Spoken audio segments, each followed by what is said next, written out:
Thank you. All right, everybody. Andrew Duncan. We are here with the fight promoter, the guy in charge of this whole thing. John, thank you so much for being with us once again. No problem, man. Thank you. Third time I've talked to you. Yeah, thanks for having me. Absolutely. So, look, Nico's getting ready to find an opponent coming straight from Mexico, essentially. Mm-hmm. You're talking about a kid now with 13 fights under his belt. I think about guys like Oscar De La Hoya, the hand speed plus the power that goes with that. Are we going to see some of that with this kid? What's the story behind it? Do you think that it's a tough opponent for Nico simply because of a difference in styles? What is it that you see? I think it's a tough opponent just because the kids went around. You know, I mean, he's never been blown out. He's been knocked down, but never been blown out. He's durable. You know, we're talking 13 fights. You know, Nico's got 2. So, yeah, I mean, this is exactly what we're calling it, to step up, you know, 100%. The thing is, though, is, okay, so this kid's got 13 fights, Nico's got 2 pro, but Nico's also been an Olympian. So he's already competed against some of the best in the world. Does fight record really play anything into this at all when it really boils down to it?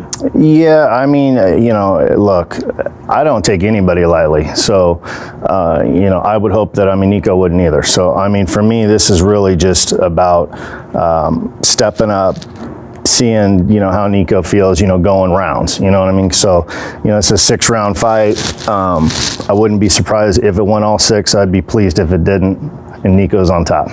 Right.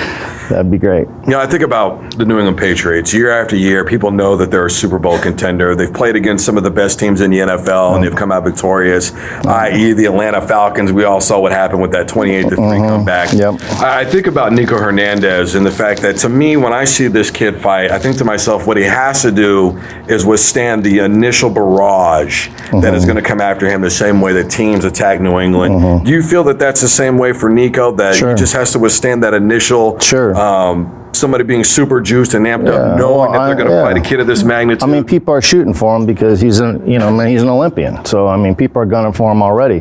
But I think the advantage he has, he's fought, you know, 2 main events on CBS.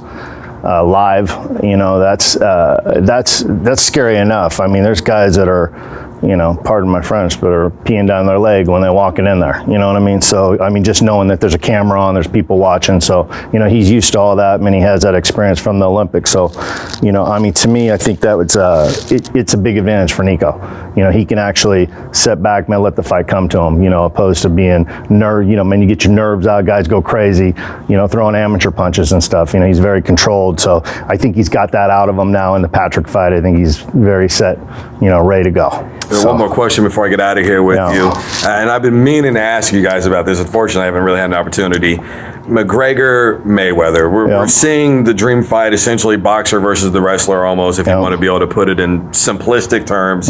Do you think that this is a travesty to either sport, or do you think it's something that could actually be a building step towards, hey, we can start putting on more events like this and people can start getting different opportunities to see a mixed I don't think it's a travesty. I mean, it makes money, it makes sense, and it's going to make a ton of money. So, I mean, so there's really nothing to say about that.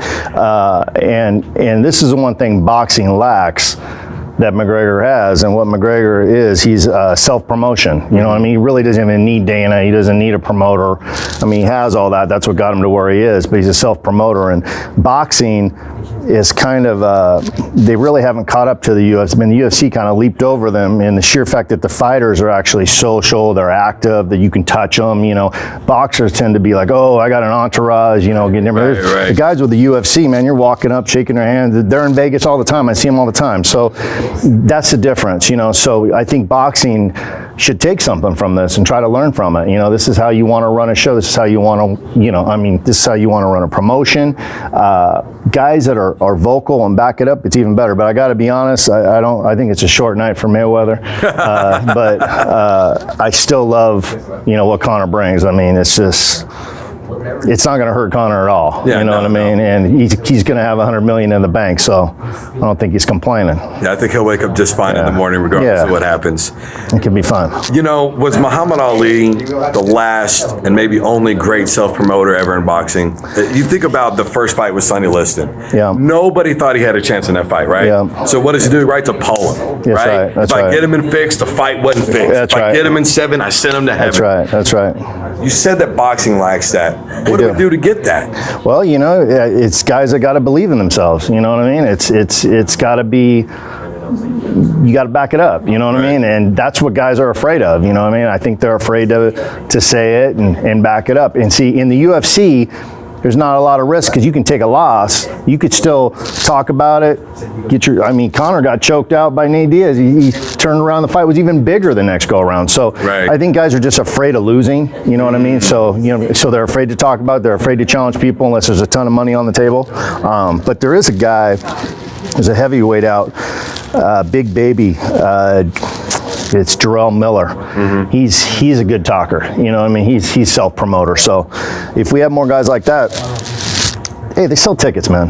There you go. You know what I mean? So anyways, that's my opinion on it. The man behind it all. Very good takes all the way around. Thank you so much. Thanks, brother. For joining us. Appreciate it, man. Today.